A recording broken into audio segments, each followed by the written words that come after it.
நிமிஷம் கண்களை மூடி, இயேசுவே என்னோடு பேசும், எனக்கும் ஒரு அற்புதம் செய்யுங்க அப்படின்னு ஒரு நிமிடம் கேளுங்க. இயேசுவே என்னோடு பேசும், எனக்கு ஒரு அற்புதம் செய்யும், எங்களோடு பேசும், எங்கள் குடும்பத்தில் இன்றைக்கு ஒரு அற்புதம் செய்யும். இயேசுவின் நாமத்தில் ஆமேன், ஆமேன். வேதத்திலிருந்து சில காரியத்தை சுருக்கமாய் தியானித்து நம்ம பிரார்த்தனை செய்ய போகிறோம். ரோமர் 7ஆம் அதிகாரம் 24வது வசனம். ரோமர் 7:24 ஒரு மனிதனுடைய கதறுதல் எழுதப்பட்டிருக்கிறாரு. நிர்பந்தமான மனுஷன் நான், இந்த மரண சரீரத்தினின்று யார் என்னை விடுதலையாக்குவார்? ஒரு மனிதன் கதறுகிறான், who will deliver me? யார் எனக்கு விடுதலை தருவாங்க? யார் எனக்கு விடுதலை தருவாங்க? ஐயோ, எனக்கு விடுதலைக்காக ஏங்கி கொண்டிருக்கிறேன், எங்கே போன விடுதலை கிடைக்கும்? யார் விடுதலை தருவாங்க? விடுதலைக்காக என்னென்னவோ முயற்சி பண்ணி பார்த்து விட்டேன், ஒன்றிலும் எனக்கு ஒரு அற்புதம் நடக்கவில்லை, மாற்றம் வரவில்லை. யார் எனக்கு விடுதலை தருவார்கள்? who will deliver me? ஒரு மனிதனுடைய கதறுதல். இன்றைக்கு ஒவ்வொரு மனிதனுடைய வாழ்க்கையிலும் இந்த கதறுதலை பார்க்க முடிகிறது. உங்க உள்ளத்தில் கூட ஒரு கதறுதல் இருக்கிறது. வெளியே சொல்லாவிட்டாலும் இந்த பாவத்திலிருந்து யார் எனக்கு விடுதலை கொடுப்பாங்க? இந்த அடிமைத்தனத்திலிருந்து யார் எனக்கு விடுதலை தருவாங்க? இந்த வியாதியிலிருந்து யார் எனக்கு விடுதலை தருவாங்க? இந்த பிசாசு போராட்டத்திலிருந்து யார் எனக்கு விடுதலை தருவாங்க? இந்த பயத்திலிருந்து யார் எனக்கு விடுதலை தருவாங்க? இந்த குழப்பத்திலிருந்து யார் எனக்கு விடுதலை தருவாங்க?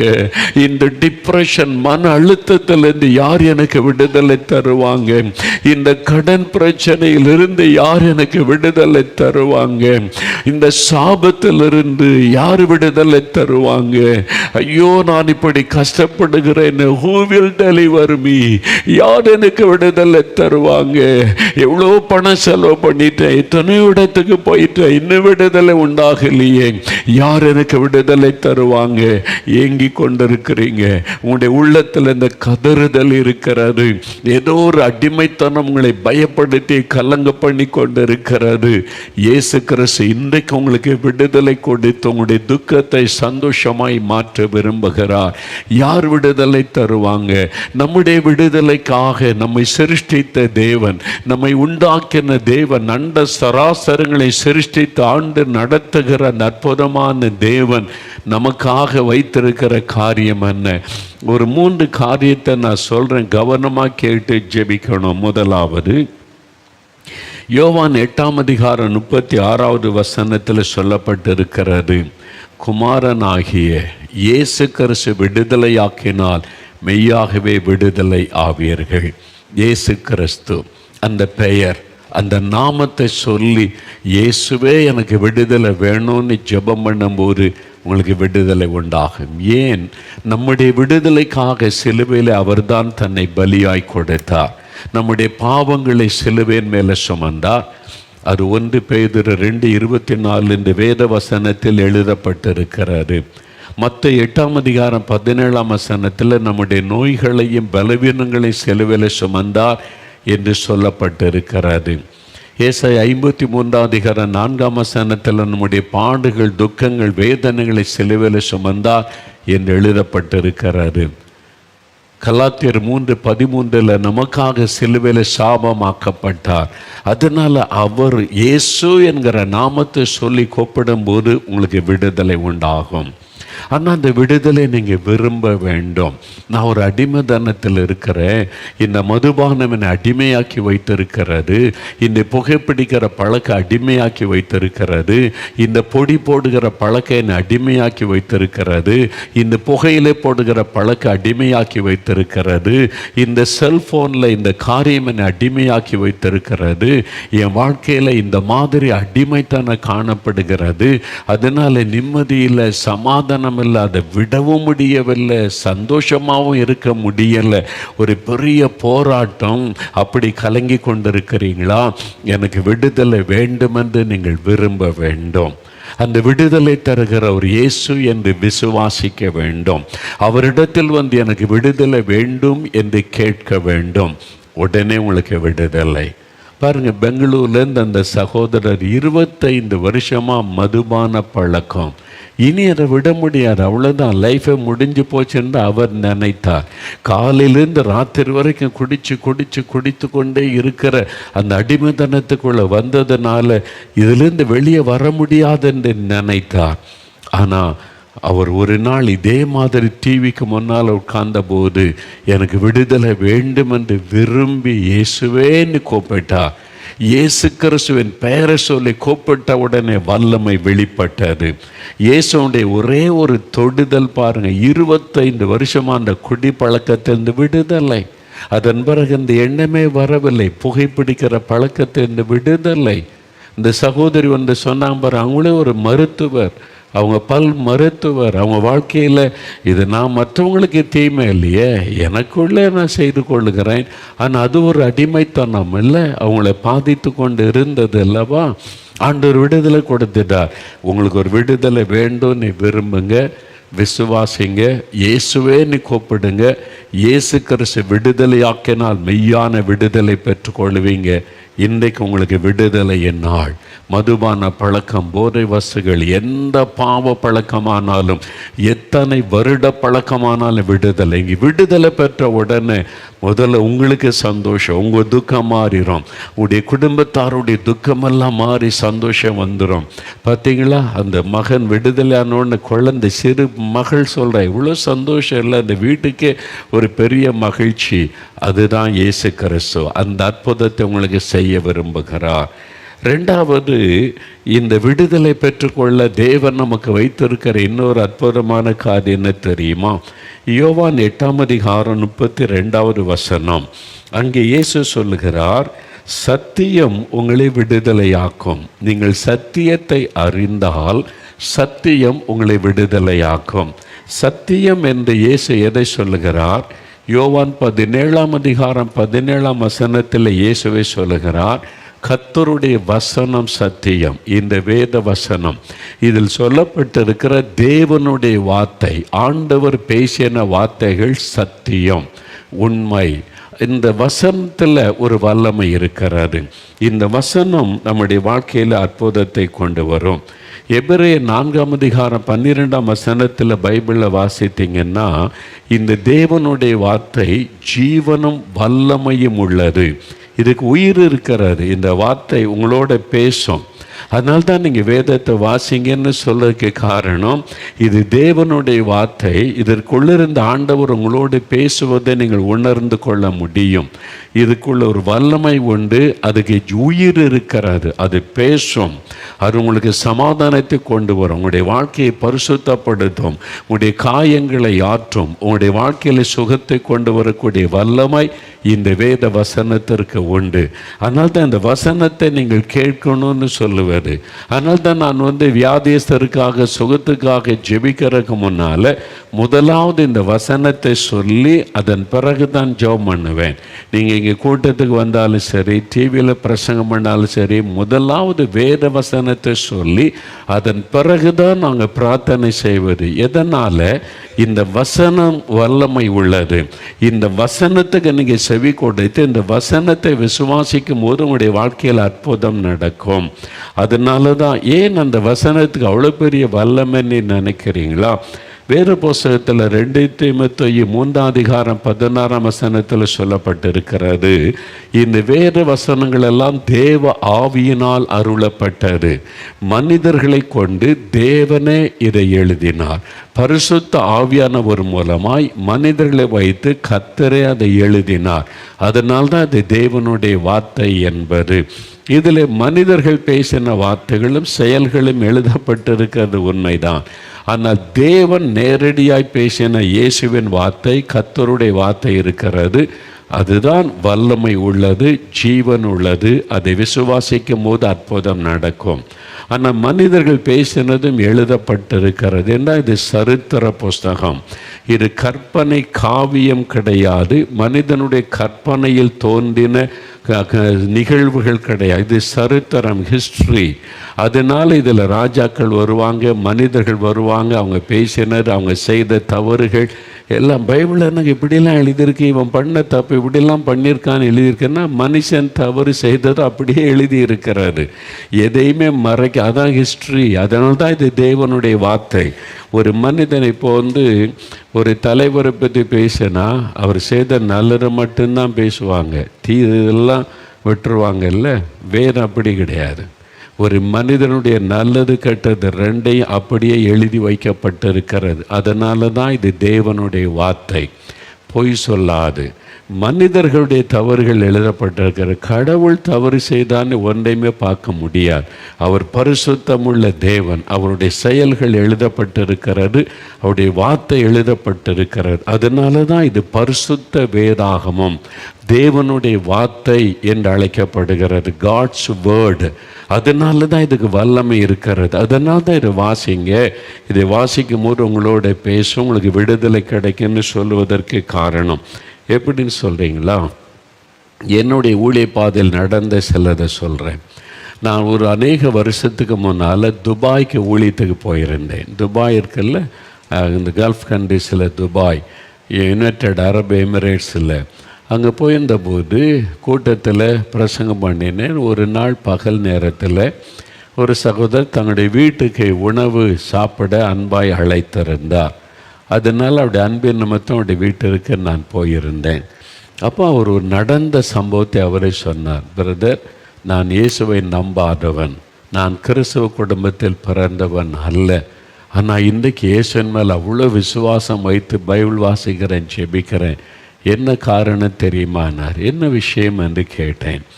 அப்போ தன் வாழ்க்கையில் நடந்ததை சொன்னார். அவரும் அவருடைய மனைவியும் ஒருவருக்கொருவர் விரும்பி திருமணம் செய்து கொண்டாங்க. அவருடைய மனைவி ஒரு கிறிஸ்தவர்கள், இவர் கிறிஸ்தவர் அல்லாதவர். அவருடைய மார்க்கத்தில் ரொம்ப பக்தி வைராக்கியம் உள்ளவர். திருமணம் முடிந்தது. அவருடைய மனைவி தன்னுடைய கணவருக்கு முதலாவது கிஃப்டாக கொடுக்கணும்னு ஒரு வேத புஸ்தகத்தை வாங்கி வைத்திருந்தார்களாம். திருமணமான முதல் நாள் சொன்னாங்க, நான் முதல் உங்களுக்கு திருமணமான உடனே ஒரு கிஃப்ட் வாங்கி வச்சுருக்கிறேன், அதுதான் எல்லாத்தோட விலையேற பெற்றதுன்னு சொல்லி பைபிளை நீட்டினார்கள். அதை பார்த்த உடனே அவருக்கு கோபம் வந்து விட்டார். தொடவே இல்லை, பார்த்த உடனே கோபம் வந்து விட்டேன். இது என்னது? இந்த பைபிளுக்கு எனக்கு என்ன சம்பந்தம்? நான் எனக்கு ஒரு மதம் இருக்கிறது, கடவுள் நம்பிக்கை, பல கடவுள்லாம் நான் வச்சுருக்கிறேன். அதுதான் நீ இந்த இயேசு பைபிள்லாம் என்கிட்ட கொண்டு வந்தால் நம்ம பிரிஞ்சிடலாம். முதல் நாளே சொல்லிட்டார். அவ்வளோ கோபம். மனைவி ஷாக் ஆகிட்டாங்க. இந்த மாதிரி சொல்லுவான்னு நினைக்கவே இல்லை. உடனே சரின்னு சொல்லி பைபிளை அவங்க பெட்டிக்குள்ளே வைத்து கொண்டாங்க. அதன் பிறகு அவங்க பைபிளை பற்றி பேசினதில்லை, இயேசுவை பற்றி பேசினது இல்லை. அவர் ஒரு பெரிய ஆஃபீஸராக வேலை செய்கிறார், நிறைய சம்பாதிக்கிறார். ஆனால் அவருக்காக தவறாமல் ஜெபிப்பாங்க. இவங்க சர்ச்சுக்கு போகிறத தடுக்க மாட்டார், அவங்க பைபிள் வாசிக்கிறத தடுக்க மாட்டார். என் சர்ச்சுக்கு கூட கொண்டு விட்டுட்டு வருவார். அவ்வளோ அன்பானவர். அதனால் தன்னுடைய மதம், தன்னுடைய கடவுள்னு வைராக்கியமாக இருந்தார். இவங்க மனைவி அவங்களுக்காக ஜெபித்து கொண்டே இருந்தாங்க. பல வருஷங்கள் கடந்து விட்டது. பிள்ளைகள் பிறந்தாங்க, வளர்ந்தாங்க, எல்லாம் கடந்து விட்டது. ஒரு நாள் அவர் வேலை முடிச்சுட்டு மாலையில் வீட்டுக்கு வந்தார்.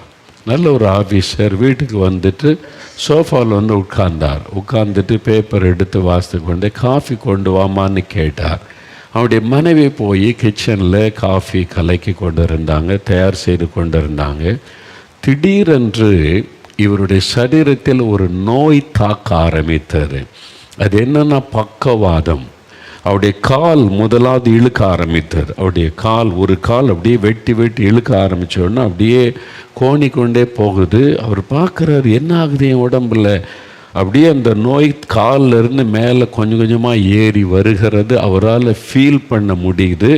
கொஞ்சம் கொஞ்சமாக செயல் இழக்குது. கால் வளைந்து விட்டது, செயல் இழக்குது. கை அப்படியே ஆட ஆரம்பிக்கிறது. உடனே சத்தமிட்டார். மனைவி கூப்பிட்டார். அவங்க கிச்சன்லேருந்து ஓடி வந்தால் இவருக்கு பேப்பர் ஒரு பக்கம் கிடக்கு, சரிந்து படுத்திருக்கிறார். கை வளைஞ்சிக்கிட்டே போகுது, ஆடிக்கிட்டே போகுது. அவர் சொல்கிறாரு, பக்கவாதம், என் கால் செயலற்று போயிடுச்சு, இப்போ அந்த கை இழுத்து கொண்டே இருக்கிறது, அப்படியே வாய் கோண ஆரம்பிக்கிறது. ஒரு பக்கம் பாதிப்பு அப்படியே அந்த நோய் தாக்கி கொண்டே வந்து அவருடைய உறுப்பை செயலிழக்க பண்ணி கொண்டே கண் முன்னால் பார்க்குறாங்க மனைவி. அவர் ஏதாவது செய்யன்னு சொல்கிறாரு. இவங்களுக்கு உடனே பதஷ்டம், ஒரு ஆஸ்பத்திரிக்கு கூப்பிடணும், ஆம்புலன்ஸ் கூப்பிடணும், யாரும் அந்த மாதிரி எண்ணமே வரல. இந்த மாதிரி அவர் கண் முன்னால் அந்த வியாதி தாக்கி கொண்டே வந்து அவர் செயலற்று போய்கொண்டே இருக்கிறார். டக்குன்னு ஞாபகத்தில் வந்தது கணவருக்காக வைத்திருந்த வேத புஸ்தகம். அந்த வசனத்தின் வல்லமை அவங்களுக்கு தெரியும். நேராக ஓடி போனாங்க. பல வருஷத்துக்கு முன்னால் கணவருக்காக வாங்கி வைத்திருந்த பைபிள் பெட்டிக்குள்ள இருந்தது எடுத்து கொண்டு வந்தாங்க. டக்குன்னு அதை பிரித்து சங்கீதங்களின் புஸ்தகத்தை எடுத்து, அதான் வாசிக்க ஈஸியாக இருக்கும்ல, அதில் ஆண்டவரை துதிக்கிறது ஜபமெல்லாம் இருக்கிறது. அதனால் டக்குன்னு இவர் இதை வாசிங்கன்னாங்க. இவருடைய பார்க்குறாரு, வியாதி தாக்கி கொண்டே இருக்கிறது. கை இப்போ செயலற்று போச்சு, ஒரு கை, காலும் ஒரு கையை செயலற்று விட்டது. அப்படியே கழுத்து இழுத்து வாய் கோண ஆரம்பித்து விட்டு கொஞ்ச நேரத்தில் பேச்சு போயிடும். அவருக்கே தெரியுது. மனைவி சொல்கிறாங்க, வாசிங்க வாசிங்கன்றாங்க. அப்போ அவர் பார்த்துட்டு அவர் வாசிக்க ஆரம்பிக்கிறார். சத்தமாக வாசிங்கன்றாங்க. சங்கீத சத்தமாக வாசிக்கிறார். அதில் உள்ள வசனங்களை அவர் வாசிக்கிறார். வாசிங்க வாசிங்க, 1 அதிகாரம் 2 அதிகாரம். இவர் சத்தமாக வாசிக்க வாசிக்க வாசிக்க அவருடைய சரீரத்தில் ஒரு மாற்றம் நிகழ்கிறது. கோணி போன அவருடைய கழுத்து நேராகி வருகிறது. கோணி போன வாய் சரியாய் மாறுகிறது. இன்னும் சத்தமாக வாசிக்கிறார். அவருக்கு தெரியுது, என் உடம்புல சுகம் ஆரம்பிக்குது, ஒரு ஹீலிங் நடக்குது. தெரிஞ்ச உடனே இன்னும் சத்தமாக வாசிக்கிறார். வாசிக்க வாசிக்க வளைந்திருந்த கை அப்படியே கொஞ்சம் கொஞ்சமாக நேராக மாறுது. இது அவரே சொன்னது. அவர் வீட்டில் உட்கார்ந்து பேசும்போது அவர் ஆச்சரியமாய் சொன்னார். அப்படி வளைந்திருந்த கை அப்படி நேராக மாறுது. அப்புறம் கொஞ்ச நேரத்தில் இன்னும் சத்தமாக அதை வாசிக்க வாசிக்க அவருடைய கால், செயலற்று போன கால் அப்படியே கொஞ்சம் கொஞ்சமாக அசைந்து செயல்பட ஆரம்பிக்கிறது. அப்படியே அந்த வியாதி போய் அவர் சொன்னார், நான் அதை வாசிக்க வாசிக்க வாசிக்க என்னை தாக்கின அந்த வியாதி பின்வாங்கி போனது. வியாதி பின்வாங்கி போனது. எந்தெந்த உறுப்பெல்லாம் பாதிக்கப்பட்டு அதில் மறுபடியும் நார்மலாய் மாறிவிட்டது. அவர் சொன்னார், இந்த வசனத்துக்கு இவ்வளோ பெரிய வல்லம் இருக்குதா? இதை வாசித்தா இப்படியெல்லாம் அற்புதம் நடக்குமா? ஏதோ ஒரு மத புஸ்தகம், இவங்க கிறிஸ்தவ மதத்தை பரப்புறதுக்கு இதை வச்சிருக்காங்கல்ல நினைத்தேன். அதனால தான் இதை நான் வெறுத்தேன். இதில் இவ்வளோ பெரிய வல்லம் இருக்குன்னு அன்றைக்கு தான் எனக்கு தெரியும். அதன் பிறகுதான் அந்த பைபிளை என் மனைவி கையிலேருந்து வாங்கினேன். இதில் என்ன இருக்குதுன்னு வாசிக்கணும்னு வாசித்து, இந்த வேதாகமத்தின் தேவன் எப்படிப்பட்டவர், இவர் சர்வ வல்லமை உள்ளவர், வானத்தை பூமியை உண்டாக்கின சிருஷ்டித்த தேவன் என்பதை அறிந்து கொண்டு என் வாழ்க்கையை அவருக்கு ஒப்பு கொடுத்தேன். இன்றைக்கி பைபிள் இல்லாமல் என் வாழ்க்கை இல்லை. தினமும் வாசிக்கிறேன். நான் எங்கே போனாலும் பைபிள் கொண்டு போகிறேன். இந்த வசனத்தில் அவ்வளோ பெரிய வல்லமை இருக்குன்னு சொன்னார். எவ்வளோ பெரிய அற்புதம் பார்த்தீங்களா? அதுக்கு தான் இதை வாசிக்கின்றோம். இங்கே முதல்ல மதத்தை பற்றி இதில் சொல்லப்படவே இல்லை. நம்மை உண்டாக்கின ஆண்டவரை பற்றி எழுதப்பட்டு இருக்கிறாரு. நாம் எப்படி சிருஷ்டிக்கப்பட்டோம், எதற்காக ஆண்டவர் நம்மை உண்டாக்கி இருக்கிறார், நம்முடைய மரணத்திற்கு பிறகு நமக்கு என்ன நடக்கும், இனி உலகத்தில் என்ன நடக்கும், எல்லாமே இந்த வேதத்தில் இருக்கிறாரு. இப்போ என்ன நடக்கிறது, நம்முடைய பிரச்சனை போராட்டத்தில் எப்படி வாழணும், எல்லாமே இந்த வேதத்தில் இருக்கிறாரு. இது வாசிக்கும் போது நமக்கு சுகம் உண்டாகும். இது ஒரு ஔஷதம்.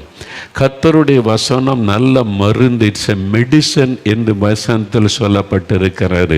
இதை நீங்கள் வாசித்து வாசித்து வாசித்து அந்த வசனத்தை விசுவாசிக்க விசுவாசிக்க நோய்கள் மறையும், வியாதியை குணமாக்குற வல்லமை உள்ளது.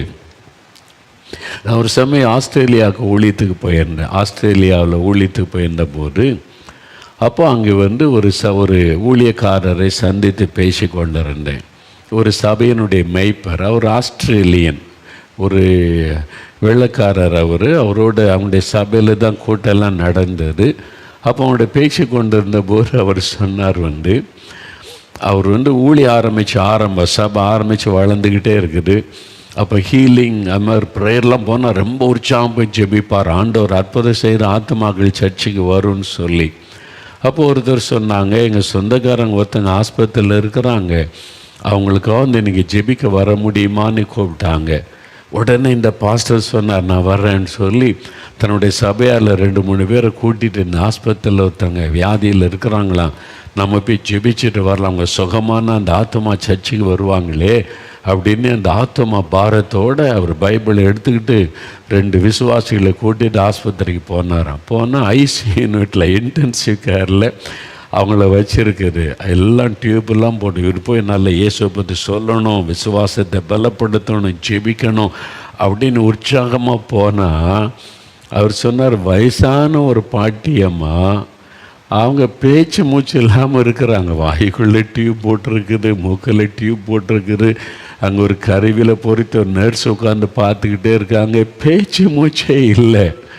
நான் போய் இயேசுவை பற்றி சொல்லணும், விசுவாசத்தை பலப்படுத்தணும், ஜெபிக்கணும், அற்புதம் நடக்கும்னு போனால் என்னது இப்படி சாக கிடக்கிறாங்க, இது வயசான ஒரு பாட்டியம்மா, இது எப்படி நான் இவங்கள்ட்ட இயேசுவை பற்றி பேச முடியும், ஜெபிக்க முடியும், ரொம்ப சோர்ந்து போயிட்டாராம். அப்போ அந்த அம்மா அந்த நர்ஸ் அவங்க கூட்டிகிட்டு போன, ஐயா ஜெபம் பண்ணுங்க அப்படின்னு சொல்லியிருக்கிறாங்க. இவருக்கு ரொம்ப உற்சாகமே இல்லை ஜெபத்தில்.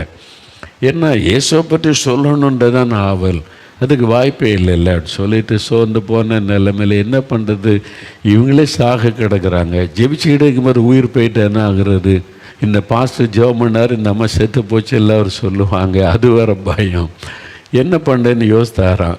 அந்த பாஸ்டர் சொன்னாங்க, நேரில் நான் பேசிக்கிட்டு இருக்கும்போது, பிரதர் அப்போ எனக்கு டக்குன்னு ஒரு காரியம் தான் ஞாபகம், வசனத்தை வாசிப்போம் அப்படின்னு சொல்லி பைபிள் வசனத்தை அவங்க எடுத்து காதுகிட்ட போய் பக்கத்தில் போய், அவங்க பேச்சு மூச்சு இல்லாமல் கண்ணெல்லாம் மூடி கிடக்குது, பேச்சு மூச்சு இல்லை, அங்கே மானிட்டரில் வந்து எல்லாம் கருவி பொறுத்து ஒரு நர்ஸ் உட்காந்து கவனிச்சிக்கிட்டே இருக்காங்க, அவ்வளோதான்.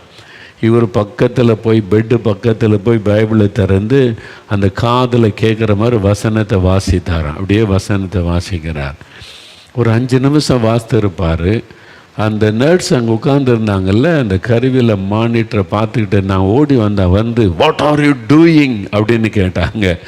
என்னையா பண்ணுறீங்க அப்படின்னு கேட்டாங்களா. இவர் பயந்துட்டார், நம்ம தப்பு பண்ணிட்டோம் போல், நம்ம வசனத்தை தானே வாசித்தோம், நம்ம ஒன்றும் பண்ணலையே, அந்த அம்மா வந்து இப்படி கேட்குறாங்கண்ணா, வாட் ஆர் யூ டூயிங்னா ஒன்று, nothing, I am reading the word of God, the Bible, வசனத்தை அவங்களுக்கு வாசிக்கிறேன், காதில் கேட்குற மாதிரின்ன ஒன்று. அவங்க சொன்னாங்களா, டூ இட் கண்டினியூவலி, நீ செய்கிறத தொடர்ந்து செய்யினாங்களாம். இவருக்கு ஆச்சரியம், நான் பயந்துட்டு அந்த அம்மா நீ செய்கிறத தொடர்ந்து செய்யின்னு சொல்கிறாங்களேன்னு என்ன விஷயம்னு கேட்டேன்.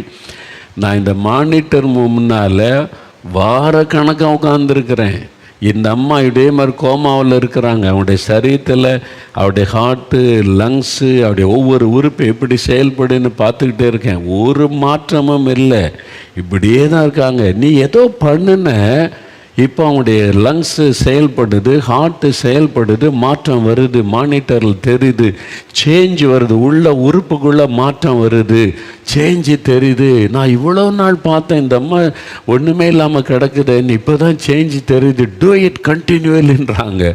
நீங்கள் தொடர்ந்து செய்யணும்னு இவருக்கு பெரிய உற்சாகம் வந்துட்டு, விசுவாசம் வந்துட்டு. இப்போ இந்த வசனத்தை காது கேட்க வாசிக்கிறார், தொடர்ந்து வாசிக்க வாசிக்க வாசிக்க ஒரு சேஞ்ச், மரித்து போயிருந்த உள் உறுப்புகள் செயல்பட ஆரம்பித்து விட்டது. இந்த வசனத்துக்கு மரித்து போன உறுப்பை கூட திரும்பவும் உயிர்ப்பிக்கிற வல்லமை உண்டு. இயேசு ஒரு வார்த்தை சொல், லாசருவே எழுந்திரு, இயேசுடைய வாயிலிருந்து புறப்பட்ட வார்த்தை மரித்து போன அவனுடைய சரீரத்துக்குள்ளே உயிரை கொண்டு வந்து விட்டார். வாலிபனை எழுந்திரு என்று உனக்கு சொல்லுகிறேன் இயேசு சொல்கிறார். மரித்து போன வாலிபனுடைய அந்த உறுப்புகள் உயிர் பெற்று எழும்புகிறது. அதுதான் இயேசுடைய வார்த்தையின் வல்லமை. அந்த வல்லமை தான் இந்த வசனம். இதை நீங்கள் அதனால தான் காது கேட்க நீங்கள் வாசிக்கணும். பாருங்கள், அற்புதமான சுகம். அவர் சொல்கிறார், கோமாவில் இருந்தாங்க, அவங்களோட உறுப்பெல்லாம் செயலற்று போச்சு, இந்த வசனம் உயிர்ப்பித்து சில நாளில் சுகமாகி வீட்டுக்கு வந்து சர்ச்சைக்கு வந்துட்டாங்க. அவர் சொன்னார், it's a mighty miracle brother, நான் டிடன்ட் எக்ஸ்பெக்ட் திஸ் மிராக்கிள், இதை நான் எதிர்பார்க்கவே இல்லை. வசனம் எவ்வளோ வல்லமை உள்ளது பார்த்தீங்களா? அதனால தான் சொல்கிறேன், பைபிள் வாசிங்க. வசனம் சும்மா கடமைக்கு பேருக்கு வாசிக்காருங்க. இது வாசிக்கும் போது உங்களுடைய காதில் கேட்கிற மாதிரி வசனத்தை வாசிங்க. அதனால தான் நான் பிரசங்கம் பண்ணும் பொழுது வசனத்தை சொல்லி வசனத்திலிருந்து பிரசங்கிக்கிறேன். என்னுடைய வார்த்தை 1000 சொன்னாலும் அதில் இல்லை வல்லமை, இந்த வேத வசனத்தில் தான் வல்லமை இருக்கிறது. அதனால் இந்த வசனத்தை நீங்கள் வாசிக்க விடுதலை. வியாதிஸ்தருக்கு இந்த வசனத்தை வாசிக்க ஒரு ஜீவன் அவருடைய சரீரத்துக்குள்ளே இறங்கும். ஆஸ்பத்திரியில் வியாதி படுக்கையில் இருக்காங்களே, இந்த வசனத்தை வாசிங்க, அற்புத மாற்றம் அவருடைய சரீரத்தில் உண்டாகும். என்ன சத்தியம் உங்களை விடுதலையாக்கும். இந்த வேத வசனம் விடுதலையாக்கும்னு இயேசு சொல்லி இருக்கிறார். அதனால தான் நான் கொடுக்குற கைப்பறுதியில் என்ன இருக்குது? வசனம் இருக்கிறது. அந்த வசனம் மக்களோடு பேசுகிறது. அந்த வசனம் மக்களுக்குள்ளே மாற்றத்தை கொண்டு வருகிற இந்த வசனத்தில் தான் வல்லமை, தேவனுடைய வார்த்தை. பாருங்கள், 3வது கடைசியாக இன்னொரு காரியம் பாருங்கள். 2 கொரிந்தியர் 3ஆம் அதிகாரம் 17வது வசனம். 2 கொரிந்தியர் 3:17 கர்த்தரே ஆவியானவர், கர்த்தருடைய ஆவி எங்கேயோ அங்கே விடுதலை உண்டு. யார் என்னை விடுதலை ஆக்குவார்கள் என்று கலங்கி நிற்கிறீங்கல்ல, இயேசுவின் நாமத்தை சொன்னால் விடுதலை. இந்த வசனத்தை விசுவாசித்து வாசித்து அந்த வசனத்துக்கு செவி கொடுத்தால் உங்களுக்கு விடுதலை உண்டாகும்.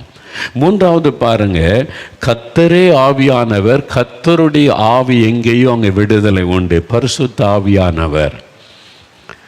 பரிசுத்த ஆவியானவர் யார்? இந்த பரிசுத்த ஆவியானவர், the Lord is the spirit.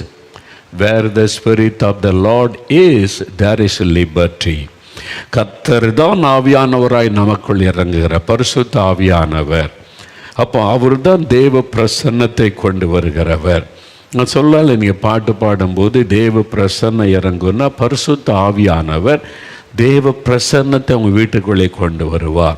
ஆவியானவர் இறங்கும் பொழுது அங்கே தேவ பிரசன்னத்தை உணர முடியும்.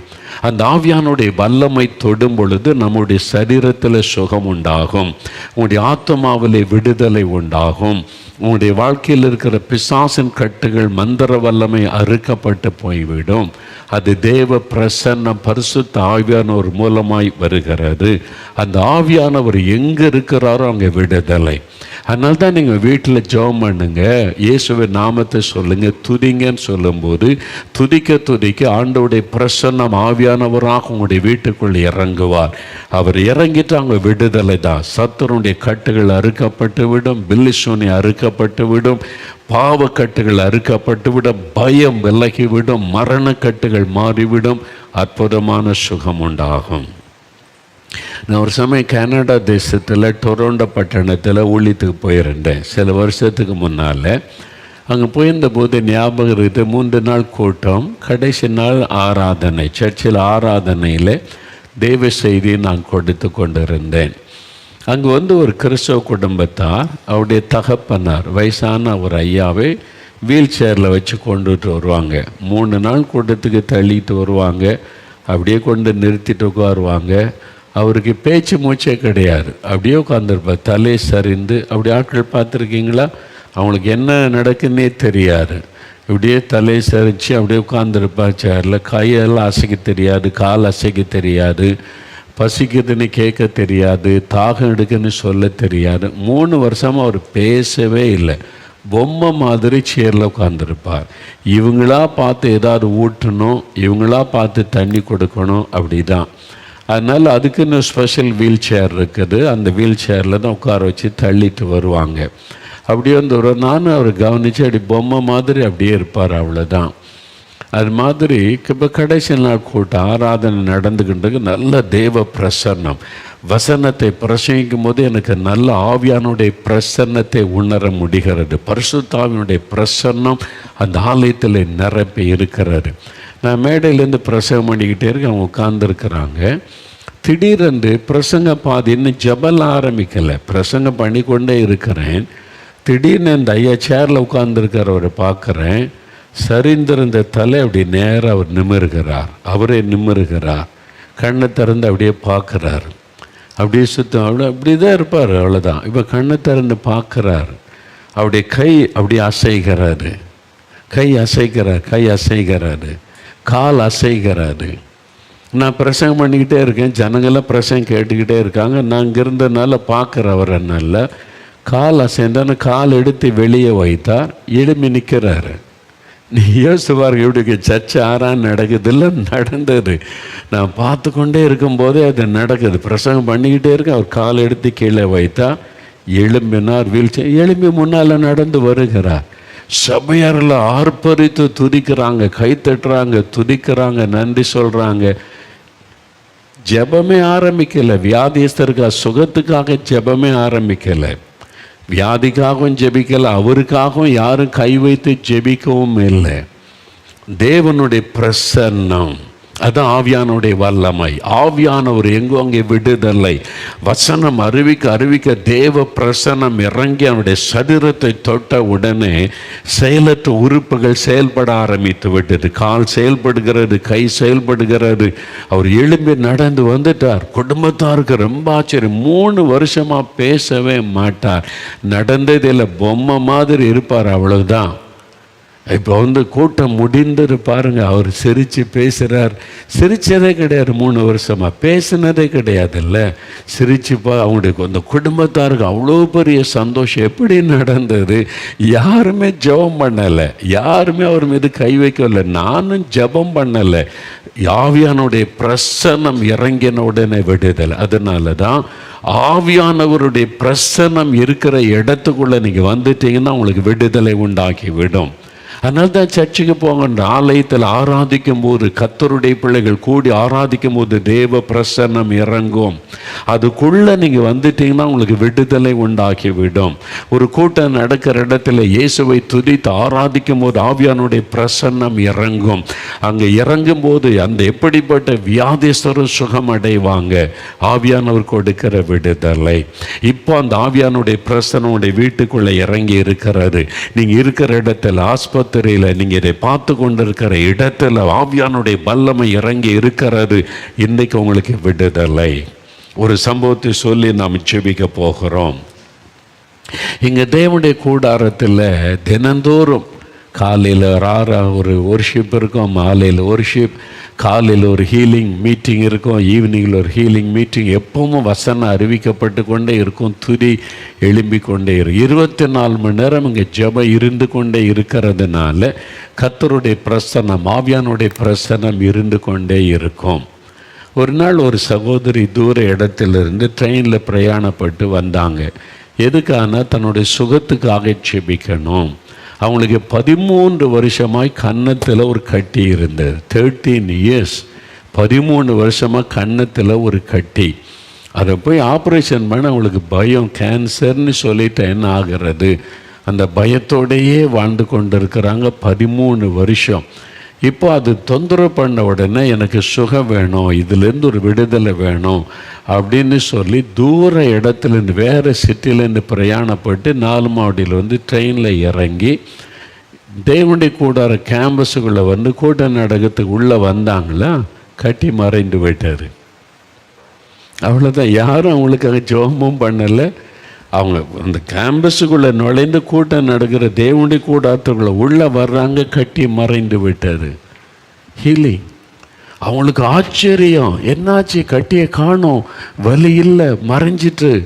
அவங்க சாட்சி சொல்கிறாங்க எக்ஸைட்மெண்ட்டோட, நான் இன்னும் யாரும் எனக்காக ஜெபிக்கவும் இல்லை, யாருக்கிட்ட சொல்லவும் இல்லை, இன்றைக்கி ஏசு எனக்கு சுகம் தரணும், உங்களுடைய பிரசன்னத்தில் நான் வர்றேன்னு சொல்லி புறப்பட்டு வந்தேன். இந்த கேம்பஸில் அந்த இடத்துக்குள்ளே வந்த உடனே ஹீலிங். எப்படி நடந்தது? ஆவியானவர் எங்கோ அங்கே விடுதலை.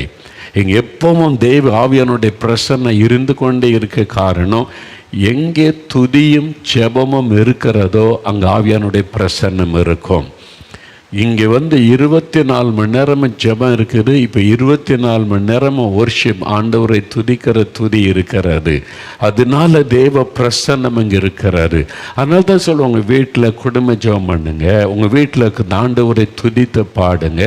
உங்கள் வீட்டில் துதித்து பாடி பாடி ஜெபிக்க ஆண்டவருடைய பிரசன்னம் வீட்டுக்குள்ளே இறங்கும். அந்த ஆவியானுடைய பிரசன்னம் இருக்க இருக்க நோய்கள் மறையும், பிசாசன் கட்டுகள் விலகும், பில்லிசோனிய வல்லமை அழியும். விடுதலை உண்டாகும். அதற்கு தான் இன்றைக்கு ஆண்டவர் சொல்கிறாரு, யார் என்னை விடுதலையாக்குவார் என்று கலங்குறீங்களா? இயேசு கிறிஸ்து உங்களுக்கு விடுதலை தருவார். அவருடைய வசனம் உங்களுக்குள்ளே ஒரு விடுதலை கொண்டு வரும். ஆவியானுடைய பிரசன்னம் ஒரு விடுதலை கொண்டு வரும். இப்போ நம்ம ஜெபிக்க போகிறோம். முதலாவது பாவத்திலிருந்து விடுதலை. ஏதோ ஒரு பாவ பழக்கம், மதுபான பழக்கம், சூதாடுகிற பழக்கம், புகைப்பிடிக்கிற பழக்கம், போதை வஸ்துகளை பயன்படுத்துகிற பழக்கம், ஏதோ ஒரு பாவம் உங்களை அடிமையாக்கி அதை விட முடியாமல் தவிக்கிறீங்க. எனக்கு மன்னிப்பு உண்டா? இயேசு உங்களை மன்னிக்க ஆயத்தம். ஏன்னா அவர் தான் உங்களுடைய பாவத்தை சிலுவையில் சுமந்தார். பாவி என்று யாரையும் புறம்பே தள்ள மாட்டார். பாவத்தை மன்னித்து பாவத்திலிருந்து விடுதலை தருவார். முதலாவது அதுக்காக ஜெபிக்க போகிறோம். அதன் பிறகு சுகம், பிசாசு கட்டிலிருந்து விடுதலை, அப்புறம் கடன் பிரச்சனையிலிருந்து விடுதலை, பயத்திலிருந்து விடுதலை, மற்ற ஆசீர்வாதத்துக்காக ஜெபிக்க போகிறோம். நீங்கள் விசுவாசிக்கிறீங்களா? இயேசு இன்றைக்கு உங்களுக்கு விடுதலை தருவார், ஒரு அற்புதம் செய்வார்னு விசுவாசிக்கிறீங்களா? நீங்கள் விசுவாசித்தால் தான் இயேசு அற்புதம் செய்வார். உங்கள் விசுவாசம்தான் உங்களுக்கு விடுதலை கொண்டு வரும். இயேசுவின் மீதும் அவருடைய வல்லமையின் மேலே வைக்கிற விசுவாசம். நீங்கள் விசுவாசிக்கிறண்டா முடிந்தால் முழங்கால் படியிட்டு கொள்ளுங்க. நீங்கள் முடிந்தால் நீங்கள் முழங்கால் படியிட்டு கொள்ளுங்க. இது கட்டாயமல்ல. முடியாதவங்க நீங்கள் உட்கார்ந்து கொள்ளலாம். முடிந்தால் நீங்கள் அப்படியே முழங்கால் படியிட்டு ஜெபிக்க போகிறோம். இன்றைக்கு மற்றவங்க உட்கார்ந்து கொண்டே அந்த கண்களை மூடி கருத்தாக ஜெபிக்கணும். இப்போ அற்புதத்திற்காக ஜெபிக்க போகிறோம். நானும் உங்களுக்காக தேவ சமூகத்திலே முழங்காலில் நின்று உங்களுடைய அற்புதத்திற்காக நான் ஜெபிக்க போகிறேன். முதலாவது ஒரு அற்புதம், உங்களுடைய வாழ்க்கையில் பாவத்திலிருந்து விடுதலை. அதான் பெரிய அற்புதம். எனக்கு இந்த பாவத்திலிருந்து விடுதலை வேணும், நிம்மதி வேணும், சமாதானம் வேணும். என் குடும்பமே பாதிக்கப்பட்டிருக்க பாவத்தினால எனக்கு ஒரு விடுதலை வேணும்னா உங்களுடைய இருதயத்தில் கை வைங்க. உங்களுடைய இருதயத்தில் இயேசு கிறிஸ்துவின் ரத்தம் உங்களுடைய இருதயத்தை கழுவி சுத்திகரிக்கும். இயேசு உங்களுக்காய் மரித்தது. கண்களை மூடி, இயேசுவே உங்களுடைய இரத்தத்தினாலே என் இருதயத்தை கழுவுங்க. இயேசுவே எனக்கு இந்த பாவத்திலிருந்து விடுதலை தாங்க. இயேசுவே என் உள்ளத்தில் வாங்க. என்னால் இந்த பாவத்தை விட முடியல. இந்த பாவம் என்னை அடிமையாக்கி வைத்து விட்டது. என்னால் விட முடியல. எனக்கு உதவி செய்யுங்க இயேசுவே, எனக்கு உதவி செய்யுங்க. இந்த மதுபானம், போதை வஸ்துகள், ஐயோ இந்த பாவத்திலிருந்து விடுதலை வேணும். என் உள்ளத்தில் வாங்க இயேசுவே, என் இருதயத்தில் வாங்க இயேசுவே. உங்கள் ரத்தத்தினாலே என்னை கழுவுங்க இயேசுவே. விடுதலை கொடுங்க. கேளுங்க. செபிங்க. 2 நிமிடம் தான் செபிங்க. சின்சியரா, இயேசுவே என் பாவத்தை மன்னிங்க. இயேசுவே என் உள்ளத்தில் வாங்க. இயேசுவே இந்த பாவத்திலிருந்து எனக்கு விடுதலை தாங்க. இயேசுவே எனக்கு நிம்மதி சமாதானம் வேணும், எனக்கு தாங்க. கேளுங்க சகோதரனை, வாலிப தம்பி, வாலிப மகளே, தகப்பனை, தாயே, ஜெபம் பண்ணுங்க, பிரார்த்தனை பண்ணுங்க. இயேசு உங்க பக்கத்தில் தான் நிற்கிறார். உங்களுடைய ஜெபத்தை கவனிக்கிறார். இயேசுவே விடுதலை தாங்கன்னு கேளுங்க. ஆண்டவருடைய வல்லமை இறங்குகிறது. இயேசுவின் கரம் சிலர் மீது வைக்கப்படுகிறது. அந்த பாவ கட்டு அறுக்கப்படுகிறது. மதுபானம், போதை வஸ்துகள், அந்த பாவ கட்டுகள் இயேசுவின் நாமத்தில் அறுக்கப்படுகிறது. இயேசுவின் ரத்தத்தின் வல்லமை உடைய இருதயத்தை கழுவி சுத்திகரிக்கிறது. இயேசுடைய ரத்தம் உடைய இருதயத்திற்குள் இறங்கி வருகிறது. இப்போ பாவ கட்டுகள் அறுக்கப்படுகிறது. இயேசு கிறிஸ்துவின் நாமத்தில் குடிவெறிய ஆவிகள் விலகட்டும் என்று நான் ஜெபிக்கிறேன். இயேசு கிறிஸ்துவின் நாமத்தில் விபச்சாரத்தின் ஆவிகள் விலகட்டும் என்று நான் ஜெபிக்கிறேன். இயேசு கிறிஸ்துவின் நாமத்தில் போதை வஸ்துகளை கொண்டு வந்து அடிமைப்படுத்துகிற ஆவிகள் விலகட்டும் என்று இயேசுவின் நாமத்தில் ஜெபிக்கிறேன். பாவத்தினாலே சமாதானத்தை கெடுத்து குடும்ப மகிழ்ச்சியை கெடுக்கிற பூர்ண சாத்தானுடைய வல்லமையை கடிந்து கொள்கிறேன். இயேசுவின் நாமத்தினால் இந்த சகோதரனுக்கு விடுதலை உண்டாகட்டும். இந்த வாலிப தம்பிக்கு விடுதலை உண்டாகட்டும். இந்த வாலிப மகளுக்கு விடுதலை உண்டாகட்டும். உண்டாகட்டும். உம்முடைய இரத்தத்தின் வல்லமை இறங்கட்டும். பாவ கட்டுகள் அறுக்கப்படட்டும். பாவத்தின் வல்லமைகள் விலகட்டும். இயேசு கிறிஸ்துவின் நாமத்தில் பாவத்தில் இருந்து விடுதலை. இயேசுவின் இரத்தத்தினால் பாவத்தில் இருந்து விடுதலை. இதோ உம்முடைய இரத்தம் சகல பாவங்களை நீக்கி சுத்திகரிக்கிறது. இயேசு கிறிஸ்துவின் இரத்தம் சகல பாவங்களை நீக்கி இருதயத்தை சுத்திகரிக்கிறது. இயேசு கிறிஸ்து விடுதலையாக்கினால் மெய்யாகவே விடுதலை விடுதலை உண்டாகி கொண்டிருக்கிறது. ஆமென். பாவ கட்டுகள் அறுக்கப்பட்டு விடுதலை விடுதலை விடுதலை. மதுபானத்தை கொண்டு வந்த ஆவி விலகுகிறது. சிலர் நீங்கள் கீழே சரிந்து விழுகிறீர்கள். சிலர் சத்தமிடுகிறீர்கள். பயப்படாதங்க, அந்த ஆவி வெளியேறுகிறது. பாவத்தை கொண்டு வந்த ஆவி வெளியேறுகிறது. பாவ அடிமதனத்தின் ஆவி இயேசுவின் நாமத்தில் வெளியேறி கொண்டு இருக்கிறது. உங்களுக்கு விடுதலையின் நாள் இது. இது உங்களுக்கு விடுதலையின் நாள். பாவ கட்டுகள் அறுக்கப்படுகிற நாள். சமாதானத்தை பெற்றுக்கொள்கிற நாள். இயேசுவின் நாமத்தில் உங்களுக்கு விடுதலை. இப்ப சொல்லுங்க, இயேசுவே உமக்கு ஸ்தோத்திரம். என் உள்ளத்தில் நீர் வந்து விட்டதற்காய் ஸ்தோத்திரம். என் இருதயத்தை உம்முடைய இரத்தத்தினால் கழுவி விட்டதற்காய் ஸ்தோத்திரம். இயேசுவே விடுதலை தந்து விட்டதற்காய் ஸ்தோத்திரம். இயேசுவுக்கு நன்றி சொல்லுங்க. இயேசுவுக்கு நன்றி சொல்லுங்க. இயேசுவுக்கு நன்றி சொல்லுங்க.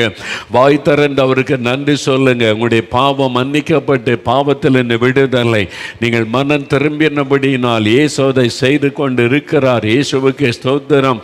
இந்த ஆண்டவருக்கு நன்றி சொல்லுங்கள். இப்பொழுது தகப்பனே, நீ தொட்டு விடுதலை தந்து கொண்டு இருக்கிறீர். அதற்காக உமக்கு நன்கிறோம். கர்த்தர் ஜெபத்தை கேட்டீர், அற்புதம் செய்து விட்டீர். அதற்காக உமக்கு ஸ்தோத்திரம். நீர் ஒவ்வொருவருக்கு அற்புதம் செய்து விட்டீர். கரமுயத்தை ஸ்தோத்திரம் பண்ணுங்க. ஆண்டவரே, எங்களுக்கு அற்புதம் செய்து விட்டீர். நாங்கள் விசுவாசிக்கிறோம், பெற்றுக்கொண்டோம் என்று விசுவாசிக்கிறோம் சொல்லுங்க. ஆண்டவருக்கு நன்றி சொல்லுங்க. கர்த்தர் நீர் அற்புதம் செய்து விட்டதற்காக நன்றி. மனதார உம்மை துதிக்கிறோம், உமக்கு நன்றி செலுத்துகிறோம், உம்மை வாழ்த்துகிறோம், உம்மை போற்றுகிறோம். ஆண்டவரே, இப்போ எல்லாரும் ஆண்டவருக்கு கரமுயத்து ஸ்தோத்திரம் சொல்லுவோமா? எல்லா கரமுயத்தங்க வீடுகளில் இயேசுவே திறந்து இயேசுன்ற பேரை சொல்லுங்க. இயேசுவே நன்றி, இயேசுவே ஸ்தோத்திரம். எங்கள் வீட்டுக்குள்ளே நீங்கள் வந்துட்டீங்க, எங்கள் குடும்பத்தில் அற்புதம் செய்துட்டீங்க, உங்களுக்கு நன்றி. நல்ல வாய் திறந்து சொல்லுங்கள், வாய் திறந்து சொல்லுங்கள். துதிங்க துதிங்க. கர்த்தர் கொடுத்த விடுதலை சுகத்திற்காக உமக்கு நன்றி, உமக்கு நன்றி ஆண்டவரே. உமக்கு ஸ்தோத்திரம் என்று நாங்கள் உம்மை துதிக்கிறோம். இயேசுவின் நாமத்தில் நீர் கொடுத்த சுகம் விடுதலைக்காக நன்றி, உமக்கு நன்றி. இயேசு கிறிஸ்துவின் நாமத்தில் ஜெபிக்கிறோம் பிதாவே. ஆமேன், ஆமேன்.